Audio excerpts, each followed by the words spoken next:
Shalom, Bapak Ibu. Kali ini saya akan membahas sebuah temuan penting, Bapak Ibu ya. Sebuah temuan penting yang ada di atau ditemukan di tepi barat dari Sungai Nil ya, di Nag Hammadi, Bapak Ibu. Apa yang aneh dari temuan-temuan di Nag Hammadi ini? Pada tahun 1945 ada sebuah temuan di Nag Hammadi, sebuah tempat yang terletak di Mesir Hulu, di tepi barat Sungai Nil ya, sekitar 80 km di barat Laut Luxor ya, sebuah kota yang merupakan bagian dari kegubernuran Sena ya. Temuan ini menjadi salah satu penemuan arkeologi yang paling berpengaruh di dalam studi kekristenan awal dan juga paling aneh jika dibandingkan dengan iman Kristen yang kita kenal dari Alkitab, Bapak Ibu ya. Apa itu sebetulnya temuan dari Nag Hammadi itu? Pada tahun 1945 di daerah Nag Hammadi, Mesir Hulu, seorang petani yang bernama Muhammad Ali Al-Saman itu menemukan 13 kodeks ya, suatu naskah kuno yang berisi sekitar 52 tulisan atau teks di dalam bahasa Koptik, yaitu bahasa Mesir kuno ya. Naskah ini diperkirakan disalin sekitar abad keempat Masehi. Tapi isinya itu berasal dari abad kedua dan abad keempat Masehi, Bapak Ibu, yang isi naskahnya itu dikenal sebagai Perpustakaan Gnostik Nag Hammadi ini, ya. Mengapa disebut aneh, Bapak Ibu? Karena isi tulisan-tulisan ini sangat berbeda, bahkan bertentangan dengan ajaran Kristen Ortodoks atau Alkitab ya.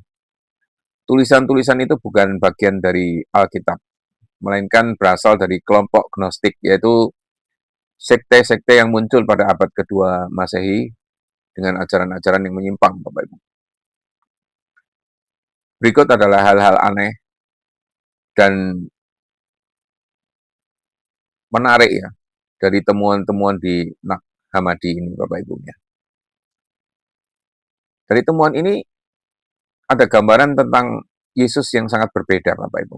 Ya, beberapa naskah yang disebut Injil Thomas, Injil Filipus, dan Injil Maria itu menggambarkan Yesus bukan sebagai juru selamat yang menebus dosa melalui salib, Bapak Ibu, melainkan suatu atau sebuah atau seorang guru rahasia yang membawa gnosis atau pengetahuan tersembunyi, Bapak Ibu. Contohnya begini. Dalam Injil Thomas, itu Yesus digambarkan berkata begini, Bapak Ibu. Kerajaan ada di dalam dirimu dan di sekitarmu. Jika engkau mengenal dirimu, maka engkau akan dikenal. Di sini tidak ada sama sekali ajaran tentang salib, kebangkitan, atau dosa ya. Di dalam Injil Yudas, Injil yang lain lagi nih Bapak Ibu, Yesus memuji Yudas karena menolongnya melepaskan roh dari tubuh. Artinya, Yesus digambarkan bukan sebagai Allah yang menjelma, tetapi sebagai makhluk ilahi yang datang untuk mengajar manusia tentang asal-usul dari roh mereka. Ini, ya. Digambarkan juga di dalam temuan ini satu ajaran bahwa dunia materi itu dianggap jahat, Bapak Ibu. Bagi kaum Gnostik, dunia fisik itu dianggap ciptaan dari dewa rendah atau demiurge, ya. Bukan karya Allah sejati. Mereka percaya bahwa tubuh adalah penjara bagi jiwa. Penyelamat berarti melepaskan diri dari dunia jasmani dan kembali ke dunia roh. Ini sangat berbeda ya dengan iman Kristen yang percaya bahwa pada mulanya Allah itu menciptakan langit dan bumi dan itu adalah baik adanya. Kejadian 1 ayat 1 dan 31 Bapak Ibu. Dan bahwa firman menjadi manusia ya di Yohanes 1 ayat 14 ya. Anehnya, di dalam Injil Gnostik, pencipta dunia justru dianggap jahat. dan keselamatan bukan karena kasih karunia, melainkan karena pengetahuan rahasia. Siapa tokoh-tokoh Alkitab di balik peran-perannya ini? Beberapa tulisan memberikan interpretasi terbalik ya dari kisah-kisah Alkitab. Di dalam Apokrifon Yohanes, ular di Taman Eden itu digambarkan sebagai pembawa pencerahan, bukan penipu. Di dalam Injil Yudas, Yudas Iskariot dipuji sebagai satu-satunya yang memahami rahasia sejati Yesus. Di dalam Hypostasis of the Archons, Eva atau Hawa dipuji karena menolak kekuasaan makhluk jahat yang menciptakan dunia. Anehnya, tokoh-tokoh yang di dalam Alkitab adalah simbol kejahatan, di sini malah menjadi pahlawan atau hero, Bapak Ibu. Ajaran ini juga mengajarkan bahwa keselamatan itu ada lewat pengetahuan rahasia atau gnosis. Kata gnostik itu sendiri berasal dari bahasa Yunani gnosos, yang artinya adalah pengetahuan. Menurut ajaran gnostik, hanya sebagian kecil orang yang tahu yang bisa diselamatkan. Keselamatan bukan melalui iman kepada Kristus, tetapi melalui pengenalan rahasia tentang asal-usul ilahi jiwa manusia. Ya. Ini bertentangan dengan Efesus 2 ayat 8 yang menyatakan bahwa karena kasih karunia kamu diselamatkan oleh iman. Ya. Anehnya, firman Allah yang jelas untuk semua orang itu digantikan oleh rahasia eksklusif bagi kalangan elit rohani saja. Ya. Banyak versi Injil baru yang tidak dikenal di gereja. Di dalam kumpulan itu ada banyak Injil selain yang kita kenal, yaitu Matius, Markus, Lukas, dan Yohanes. Misalnya Injil Thomas, Injil Filipus, Injil Maria, Injil Kebenaran, Injil Mesir, Injil Yudas. Ya. Semua ini berasal atau berisi ajaran-ajaran simbolik, mistik, dan rahasia tanpa dasar historis yang nyata, Bapak Ibu. Anehnya mereka menyebut diri Injil, tapi tidak menceritakan kelahiran, kematian, atau kebangkitan Yesus. Apa reaksi gereja terhadap temuan ini? Gereja mula-mula sudah menolak tulisan-tulisan ini sejak abad kedua Masehi, karena dianggap tidak sesuai dengan ajaran rasuli. Ya. Para bapak gereja seperti Irenaeus, Tertullianus, dan Origenes itu menyebut ajaran gnostik sebagai bidat, Bapak Ibu. Jadi temuan Nag Hammadi itu bukan rahasia Injil yang disembunyikan gereja, tetapi dokumen sekte sesat yang sudah diketahui dan ditolak sejak dahulu. Penemuan Nag Hammadi menunjukkan bahwa sejak gereja mula-mula sudah ada banyak suara lain yang mencoba untuk menyelewengkan Injil. Tetapi firman Allah yang sejati tetap bertahan, karena kebenaran tidak perlu disembunyikan di dalam rahasia. Ia bersinar dengan terang bagi semua orang yang mau percaya. Berikut adalah ringkasan isi dari beberapa kitab paling terkenal dari temuan Nag Hammadi, disertai dengan perbandingannya dengan ajaran Alkitab, ya. Supaya kita bisa melihat dengan jelas mengapa gereja menolaknya dan mengapa disebut aneh, Bapak Ibu. Pertama adalah Injil Thomas, ya, The Gospel of Thomas. Berisi 114 ucapan atau logia tentang Yesus, tanpa narasi tentang kehidupan, kematian, atau kebangkitannya ini. Disusun di dalam bentuk kalimat-kalimat bijak atau misterius yang harus ditafsir secara rahasia. Tidak ada mujizat, tidak ada salib, tidak ada kebangkitan di sini, Bapak Ibu. Contoh kutipannya. Jika kamu mengenal dirimu, maka kamu akan dikenal. Dan kamu akan mengerti bahwa kamu adalah anak-anak dari Bapa yang hidup. Ini dikutip dari Injil Thomas pasal 3, Bapak Ibu. Apa perbandingan Injil Thomas dengan Alkitab mengenai tentang siapa Yesus? Injil Thomas mengatakan Yesus adalah gnosis rahasia, pembawa pengetahuan, sedangkan Alkitab mengatakan Yesus adalah anak Allah, juru selamat dunia. Ya. Tentang keselamatan, Injil Thomas menyatakan dicapai lewat pengenalan diri dan pencerahan batin. Di Alkitab kita tahu adalah lewat iman kepada Kristus. Ya. Yohanes 3:16. Di Injil Thomas, fokus tentang ajaran adalah pengetahuan rahasia dan simbolisme. Di dalam Alkitab, jelas adalah hubungan iman dan kasih karunia, Bapak Ibu. Tentang salib dan kebangkitan, di Injil Thomas dikatakan tidak disebut, tidak disebut sama sekali ya. Sedangkan di Alkitab, inti dari Injil, itu yang diutamakan. Ya. 1 Korintus 15 ayat 3 dan 4. Jadi kesimpulannya Bapak Ibu, Injil Thomas bukan Injil di dalam arti kabar baik tentang penebusan, melainkan kumpulan ajaran mistik gnostik ini. Satu lagi Injil Bapak Ibu, Injil Maria, The Gospel of Mary. Ini tokoh utamanya adalah Maria Magdalena. Dikisahkan setelah Yesus naik, Maria menyampaikan ajaran rahasia Yesus kepada murid-murid lainnya.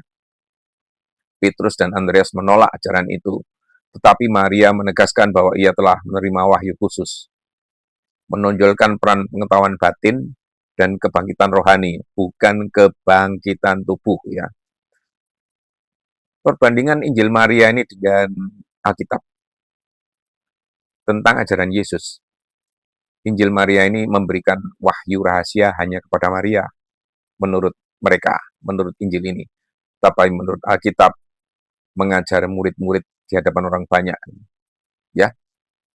Tentang ajaran keselamatan, menurut Injil Maria melalui pembebasan roh dari tubuh. Tapi menurut Alkitab jelas kita tahu melalui iman kepada Kristus yang bangkit. Ya. Tentang ajaran kebangkitan, Injil Maria menyatakan bersifat rohani, simbolis. Alkitab kita jelas menyatakan itu adalah nyata, Bapak Ibu. Tubuh Kristus bangkit. Lukas 24 ayat 39. Ya. Di dalam peran Marianya sendiri, Injil Maria itu menyatakan adalah sebagai pemegang wahyu rahasia. Sedangkan di Alkitab dinyatakan sebagai murid yang setia, saksi kebangkitan, bukan nabi baru. Ya. Jadi kesimpulannya, teks-teks di dalam Injil ini lebih mencerminkan ajaran gnostik ya. Feminis abad kedua ya. Bukan kesaksian rasul ya. Maria Magdalena dijadikan simbol pemegang pengetahuan rahasia, bukan saksi iman seperti di dalam Injil kanonik ini. Satu lagi Bapak Ibu, Injil Filipus, The Gospel of Philip. Campuran ajaran tentang sakramen, hubungan pria dan wanita, serta rahasia pengakuan ilahi. Teks ini terkenal karena menyebut bahwa Yesus mencium Maria Magdalena dan mengasihinya lebih dari mengasihi murid-murid yang lain. Namun teks aslinya rusak ini ya, dan tidak lengkap lagi. Kata mencium bisa bermakna simbolik, yaitu cinta spiritual di dalam gnostisisme. Perbandingan antara Injil Filipus dengan Injil Alkitab. Tentang pernikahan Yesus, Injil Filipus menyatakan disiratkan penuh simbolisme. Di Alkitab tidak ada itu bukti Yesus menikah. Ya. Tentang keselamatan, Injil Filipus menyatakan keselamatan melalui penyatuan mistik dengan pasangan sorgawi.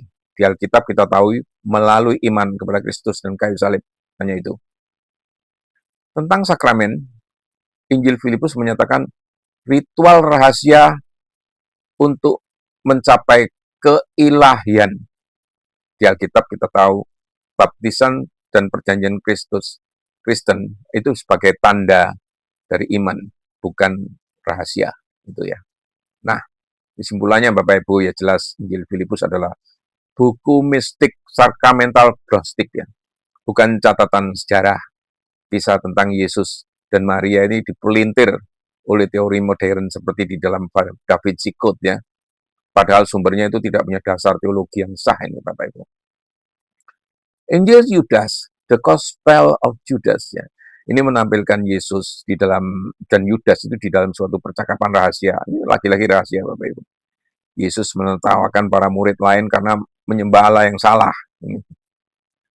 Yudas dipuji karena membantu Yesus melepaskan roh dari tubuh. Artinya, pengkhianatan Yudas dianggap tindakan baik karena membebaskan Yesus dari tubuh jasmani yang jahat. Perbandingan Injil Yudas dengan Alkitab tentang ajarannya, ya. Injil Yudas menjelaskan bahwa ialah murid yang terpilih dan tercerahkan. Sedangkan Alkitab menyatakan Yudas adalah pengkhianat, ya. Di Yohanes 13 ayat 27, ya. Tentang ajaran Yesusnya, Injil Yudas menyatakan roh ilahi itu ingin bebas dari kutuk. Sedangkan Alkitab menyatakan Allah yang menjadi manusia, Yesus itu. Yohanes 1 ayat 14. Tentang kematian Yesus, Injil Yudas menyatakan ini adalah pelepasan roh dari tubuh. Sedangkan di dalam Alkitab, penebusan dosa manusia. Tentang ajaran Allah pencipta, Injil Yudas menyatakan dunia diciptakan oleh dewa rendah yang jahat. Sedangkan Alkitab menyatakan Allah adalah pencipta langit dan bumi yang baik. Kejadian 1:31. Kesimpulannya Bapak Ibu, Injil Yudas sepenuhnya menolak teologi salib dan menciptakan narasi kebalikan dari Injil yang sejati. Satu lagi Bapak Ibu, Apokrifon Yohanes, The Shen Book of John. Ini menceritakan wahyu rahasia Yesus kepada Yohanes, ya, tentang asal-usul dunia dan makhluk-makhluk ilahi. Tuhan sejati melahirkan makhluk-makhluk ilahi atau aion, tetapi salah satu dari mereka, Sophia atau hikmat, menciptakan demiurge, yaitu dewa yang cacat dan jahat, pencipta dunia materi. Dunia ini dianggap rusak dan manusia diselamatkan hanya jika mengenal asal roh mereka yang ilahi. Perbandingan Apokrifon Yohanes dengan Alkitab tentang asal dunia, Apokrifon Yohanes menyatakan diciptakan oleh dewa rendah atau demiurge. Di Alkitab kita tahu jelas diciptakan oleh Allah yang baik, ya. Tentang manusia, Apokrifon Yohanes menyatakan pecahan dari ilahi yang terperangkap di dalam tubuh. Alkitab jelas menyatakan manusia itu adalah ciptaan Allah, segambar dengannya. Ya, Kejadian 1 ayat 27. Nah, tentang keselamatan, Apokrifon Yohanes menyatakan mengetahui asal roh dan melarikan diri dari dunia. Sedangkan Alkitab menyatakan percaya kepada Kristus dan menerima hidup yang kekal. Tentang Yesus, Apokrifon Yohanes menyatakan pembawa pengetahuan rahasia tentang sumber ilahi. Alkitab menyatakan adalah seorang juru selamat yang menebus dosa manusia. Kesimpulannya, Apokrifon Yohanes adalah mitologi gnostik, kosmologis, bukan wahyu Kristen. Isinya itu lebih mirip filsafat dualistik daripada Injil, Bapak Ibu. Jadi ringkasan umumnya Bapak Ibu, ya, Injil Thomas itu ciri utamanya itu ucapan Yesus yang misterius, ya, bertentangan dengan Alkitab di dalam hal penebusan, salib, dan kebangkitan, ya. Injil Maria itu ciri utamanya wahyu rahasia pada Maria Magdalena, bertentangan dengan Alkitab karena otoritas rasul dan kebangkitan jasmani. Injil Filipus, ciri utamanya adalah ajaran mistik dan simbolik. Ini bertentangan dengan Alkitab karena natur Kristus dan sakramen. Injil Yudas, ciri utamanya Yudas dianggap pahlawan atau hero, ya. Ini bertentangan dengan Alkitab karena dosa, salib, dan Allah pencipta. Apokrifon Yohanes, ciri utamanya adalah kosmologi gnostik. Bertentangan dengan Alkitab karena juru selamat yang menebus dosa manusia. Kesimpulannya Bapak Ibu, temuan Nag Hammadi membuka jendela ke dunia pemikiran gnostik. Bukan untuk menggantikan Alkitab, tetapi untuk menegaskan betapa unik dan konsisten kesaksian Alkitab tentang Kristen yang sejati. Gereja mula-mula menolak kitab-kitab ini bukan karena takut rahasia yang terbongkar, ya, tetapi karena roh dan ajarannya berbeda dari Injil keselamatan yang datang melalui iman, kasih karunia, dan karya Kristus di salib, Bapak Ibu. Nah, bagaimana gereja mula-mula menanggapi ajaran gnostik ini? Seperti yang ditemukan di Nag Hammadi dan bagaimana peran Papa Gereja membela iman yang benar terhadap ajaran-ajaran yang menyimpang ini, kita perlu ketahui juga ya Bapak Ibu ya, latar belakang mengapa Gnostisisme ini menyebar Bapak Ibu. Pada abad kedua Masehi, ya, kekristenan itu masih muda dan sedang berkembang pesat. Namun, dunia Yunani Romawi pada saat itu penuh dengan filsafat mistik, Bapak Ibu. Kepercayaan dualistik, yaitu roh jahat dan materi, roh baik dan materi yang jahat, ya, dan pengaruh dari ajaran-ajaran timur kuno. Nih. Banyak orang itu mencoba mencampur ajaran Yesus dengan filsafat Yunani dan mistisisme timur, Bapak Ibu ya. Dari sinilah lahir Gnostisisme, yaitu sistem kepercayaan yang mengklaim memiliki pengetahuan rahasia atau gnosis yang menyelamatkan jiwa dari dunia materi. Nah, bagaimana tanggapan gereja mula-mula dalam rangka menjaga kebenaran iman? Gereja menyatakan bahwa Gnostisisme mengancam inti Injil karena menolak salib, penebusan, dan Allah sebagai pencipta yang baik. Maka para bapak gereja bangkit untuk melawan ajaran-ajaran ini dengan tulisan-tulisan teologis yang kuat. Ini adalah beberapa tokoh-tokoh utamanya, Bapak Ibu. Yang pertama adalah Irenaeus dari Lyon. Kurang lebih tahun 130 sampai tahun 202 sebelum Masehi. Masehi, Bapak Ibu ya. Karyanya adalah Ad versus Heresis atau melawan ajaran sesat. Irenaeus adalah murid dari Polikarpus yang adalah murid dari Rasul Yohanes. Jadi ia memiliki hubungan dekat dengan tradisi Rasul ya. Ajaran yang ditegaskannya begini. Allah yang menciptakan dunia adalah Allah yang sama. Sedangkan Bapa adalah Allah juga. Tubuh manusia tidak jahat. Justru Yesus datang di dalam tubuh untuk menebus kita secara nyata. Keselamatan bukan lewat pengetahuan rahasia, tetapi iman kepada Kristus. Mereka yang mengakui memiliki pengetahuan lebih tinggi dari rasul-rasul, sebenarnya jatuh ke dalam kesombongan dan kebodohan. Ini diungkapkan oleh Irenaeus dalam bukunya Melawan Ajaran Sesat atau Ad versus Heresis dalam pasal 1 ayat 3. Pengaruhnya, Irenaeus menegaskan konsep kanon kitab suci dan suksesi rasuli. Sebagian jemaat tahu bahwa kebenaran iman itu berasal dari para rasul dan bukan dari hal-hal yang rahasia, Bapak Ibu ya. Yang kedua, Bapak Ibu, selain Irenaeus ada juga Tertullianus dari Kartago yang hidup kurang lebih tahun 155 sampai 240 Masehi ya. Karyanya The Praescripture Hieronarum, melawan kaum bidat. Tertullianus adalah seorang ahli hukum dan apologet besar dari gereja barat, Bapak Ibu.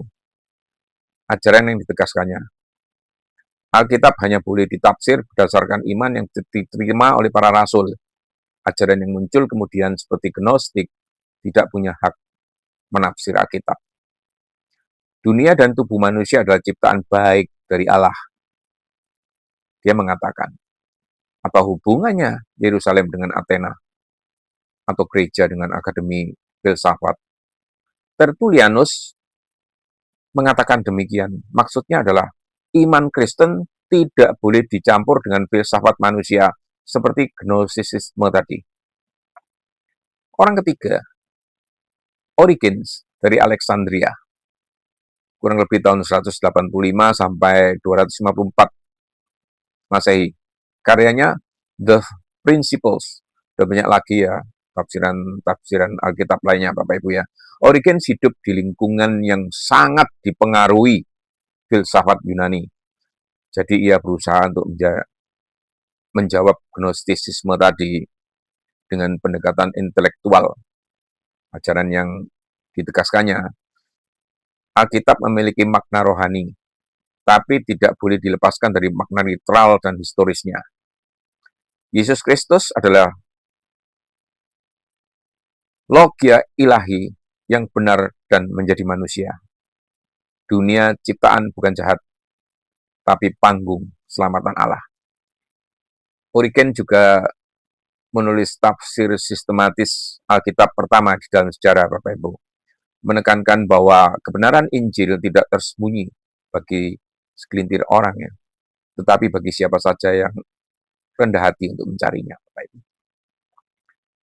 Orang berikutnya bernama Hippolytus dari Roma, kurang lebih 170 sampai 235 Masehi. Karyanya Refutatio Omnium Haeresium, yang artinya adalah penolakan terhadap semua bidat. Ia menulis daftar panjang ajaran-ajaran sesat, termasuk ajaran Valentinus, yaitu salah seorang tokoh Gnostik paling berpengaruh, ya. Ajaran yang ditegaskannya, Yesus Kristus bukan sekedar gema spiritual, tetapi anak Allah yang kekal. Penebusan melalui salib adalah realitas, bukan simbol. Gereja harus berpegang pada firman, pada iman yang diwariskan para rasul. Nah, pada waktu itu, strategi gereja di dalam menghadapi Gnostik itu bagaimana? Menegakkan tradisi rasuli, pasti. Yaitu kebenaran iman itu harus bersumber dari para rasul, ya, bukan dari guru-guru baru, ya. Menyusun daftar kitab suci atau kanon untuk membedakan tulisan yang benar atau bersifat rasuli dari tulisan yang palsu, Gnostik contohnya, ya. Membuat kredo iman atau kredo apokaliptik, ya. Ringkasan iman resmi gereja, aku percaya pada Allah, Bapa yang Maha Kuasa, pencipta langit dan bumi. Ya. Ini menegaskan Allah pencipta yang baik, menolak dualisme Gnostik, ya. Menulis buku apologetik dan teologis, misalnya, ya, seperti karya Irenaeus, Tertullianus, dan Origen untuk melawan ajaran sesat. Memperkuat pengajaran Alkitab dari jemaat, seperti jemaat, supaya jemaat itu tidak mudah tarik pada rahasia atau pengetahuan tersembunyi tadi, Bapak Ibu. Nah, inti perbedaan Gnostik dengan iman Kristen. Kalau Gnostik itu mempercayai bahwa dunia penciptaan itu makin jahat, ciptaan itu diprakarsai oleh dewa rendah, maka Alkitab menyatakan bahwa dunia ciptaan Allah itu baik, ya. Kalau Gnostik menganggap bahwa Yesus Kristus itu guru spiritual, bukan Allah sejati. Sejatinya, Alkitab menganggap bahwa Yesus Kristus itu adalah firman Allah yang menjadi manusia. Kalau Gnostik itu menganggap bahwa keselamatan itu lewat pengetahuan rahasia atau gnosis, Alkitab secara gamblang menyatakan bahwa keselamatan lewat iman dan kasih karunia, Bapak Ibu. Kalau Gnostik itu menganggap bahwa salib itu adalah simbol pelepasan roh, maka Alkitab menyatakan bahwa salib adalah penebusan nyata atas dosa. Kalau Gnostik itu menyatakan bahwa kebangkitan hanya roh, tidak jasmani, Alkitab jelas-jelas menyatakan bahwa kebangkitan tubuh itu nyata, Bapak Ibu. Akhirnya, kalau Gnostik menyatakan bahwa wahyu hanya untuk segelintir elit-elit rohani, maka Alkitab menyatakan wahyu terbuka untuk semua orang percaya. Ini buah dari pertahanan iman itu adalah berkat perjuangan dari gereja mula-mula, yaitu garis Alkitab makin jelas dan kuat setelah abad keempat, Bapak Ibu, ya. Pengakuan iman atau credo dirumuskan. Gereja tetap berdiri di atas dasar rasuli dan tidak terseret mistisisme atau sifat-sifat kosong, Bapak Ibu. Nah, ini supaya bisa direnungkan, ya, Bapak Ibu, ya. Gereja mula-mula itu tidak mempertahankan Alkitab demi tradisi, Bapak Ibu, tetapi demi menjaga agar Injil yang sejati tentang kasih, salib, dan kebangkitan Kristus tetap ineran sampai kepada kita hari ini. Walaupun Gnostisisme kuno itu sudah lenyap, roh dan pola pikir Gnostik itu masih terus muncul di dalam berbagai bentuk ajaran spiritual modern. Bahkan kadang itu menyusup ke dalam lingkungan gereja tanpa disadari.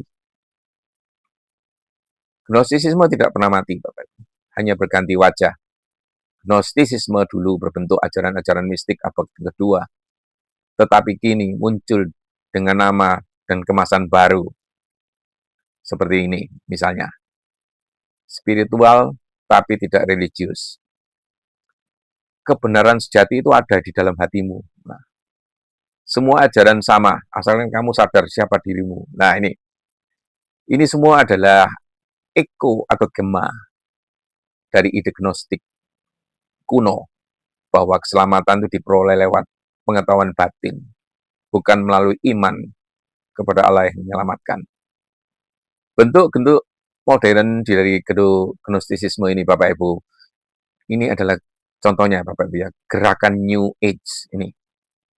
Gerakan ini populer sejak abad ke-20 dan terus hidup sampai sekarang, Bapak Ibu, terutama lewat buku-buku spiritual self-help. Ciri-ciri gnostiknya begini.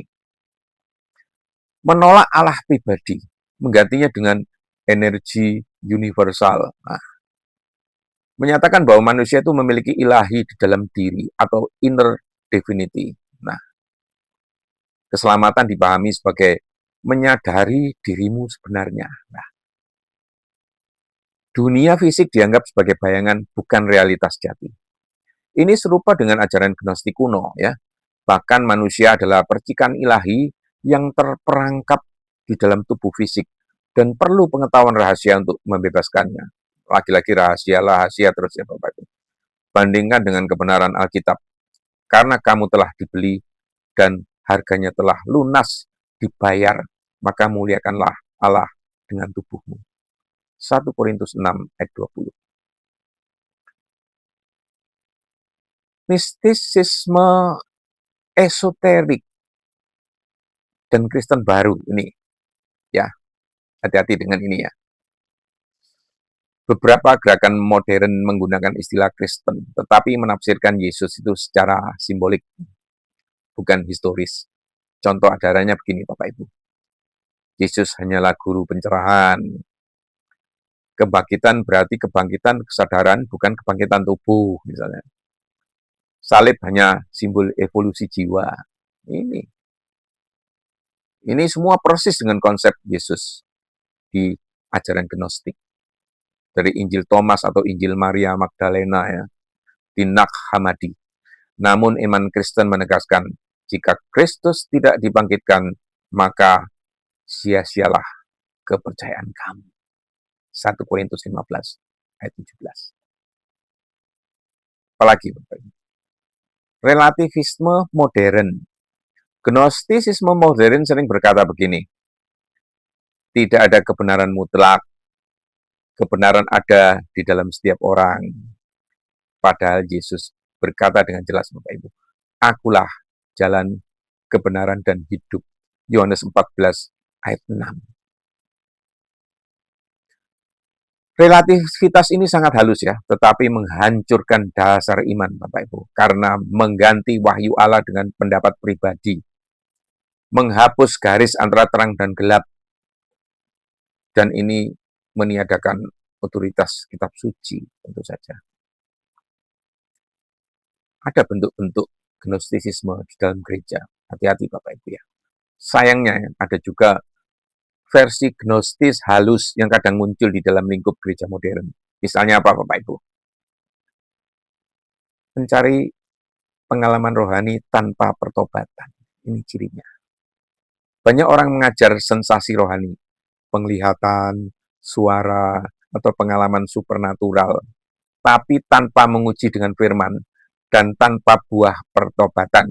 Ini serupa dengan pencarian pengetahuan rahasia pada Gnostik ini. Menganggap tubuh itu tidak penting. Ada pandangan bahwa yang penting roh. Tubuh dan dunia materi tidak perlu diperhatikan. Padahal Yesus datang di dalam tubuh, mati secara tubuh, bangkit dalam tubuh. Tubuhmu adalah bait dari Roh Kudus. 1 Korintus 6 ayat 19. Berarti Allah menebus seluruh keberadaan kita, roh, jiwa, dan tubuh. Menolak otoritas kitab suci, Bapak Ibu. Gnostisisme modern sering mengatakan, saya tidak butuh Alkitab. saya dengar langsung suara Tuhan. Padahal Alkitab adalah ukuran objektif yang menuntun dan menilai setiap roh. 1 Yohanes 6. 1 Yohanes 4 ayat 1, Bapak Ibu ya. Tanpa firman, manusia mudah ditipu oleh wahyu pribadi. Perhatikan ini, Bapak Ibu. Pelajarannya bagi gereja masa kini ya. Firman Allah itu tetap sumber kebenaran yang tertinggi. Gnostik kuno modern selalu mencoba untuk menambah pengakuan di luar kitab suci. Namun 2 Timotius 3, 16 dan 17 itu mengatakan, segala tulisan yang diilhamkan Allah berguna untuk mengajar, menyatakan kesalahan, memperbaiki kelakuan, dan mendidik orang di dalam kebenaran. Keselamatan itu bukan pengetahuan, bukan karena pengetahuan, tetapi kasih karunia. Ya, Efesus 2 ayat 8. Sebab karena kasih karunia, kamu diselamatkan oleh iman. Iman sejati itu tidak memisahkan roh dan tubuh. Roma 12 ayat 1. Persembahkanlah tubuhmu sebagai persembahan yang hidup, yang kudus, dan berkenan kepada Allah. Yang jelas Bapak Ibu, dan paling penting adalah ujilah setiap ajaran dan roh. 1 Yohanes 4 ayat 3, ayat 1. Ujilah roh-roh itu, apakah mereka itu berasal dari Allah. Gnostisisme selalu berusaha untuk menyesatkan manusia dari Allah dengan cara menukar wahyu Allah dengan kebijaksanaan manusia. Tetapi kasih karunia Yesus Kristus datang justru untuk menyatukan kita kembali dengan Bapa, bukan lewat pengetahuan rahasia, melainkan lewat salib yang sejati dan kasih yang sejati. Demikian Bapak Ibu, semoga Tuhan memberkati. Amin.